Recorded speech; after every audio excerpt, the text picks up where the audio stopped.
way, my fear vanished. My heart opened wide and took him in, as gathering the bent head in my arms, as freely as if he had been a little child, I said, "Let me help you bear it, John." Never on any human countenance have I seen so swift and beautiful a look of gratitude, surprise, and comfort as that which answered me more eloquently than the whispered, "Thank you, ma'am. This is right good. This is what I wanted." Then why not ask for it before? I didn't like to be a trouble. You seemed so busy, and I could manage to get on alone. You shall not want it any more, John.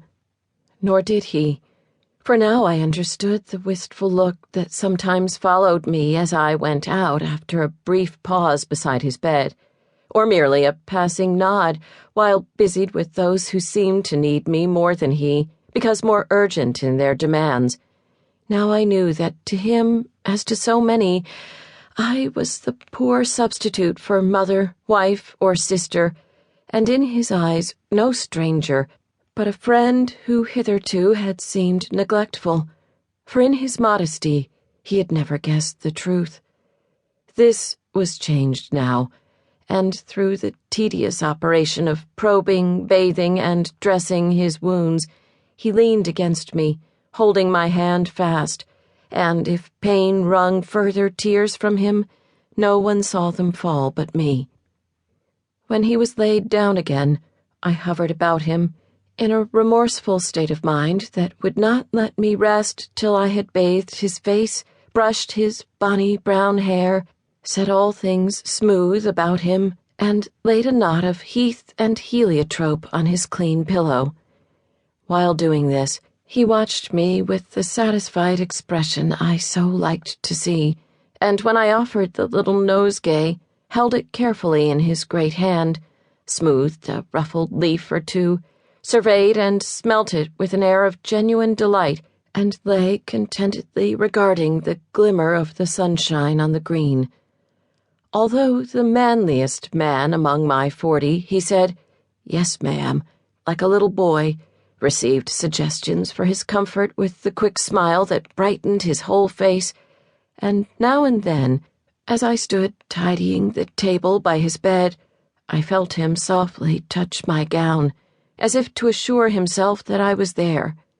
Anything more natural and frank I never saw, and found this brave John as bashful as brave, yet full of excellences and fine aspirations, which, having no power to express themselves in words, seemed to have bloomed into his character and made him what he was. After that night, an hour of each evening that remained to him was devoted to his ease or pleasure. He could not talk much, for breath was precious, and he spoke in whispers, but from occasional conversations I gleaned scraps of private history which only added to the affection and respect I felt for him. Once he asked me to write a letter, and as I settled pen and paper, I said, with an irrepressible glimmer of feminine curiosity, "Shall it be addressed to wife or mother, John?" "Neither, ma'am. I've got no wife, and will write to mother myself when I get better. Did you think I was married because of this?" he asked, touching a plain ring he wore, and often turned thoughtfully on his finger when he lay alone. "Partly that, but more from a settled sort of look you have, a look which young men seldom get until they marry." "I don't know that, but I'm not so very young, ma'am. 30 in May, and have been what you might call settled this 10 years. For mother's a widow.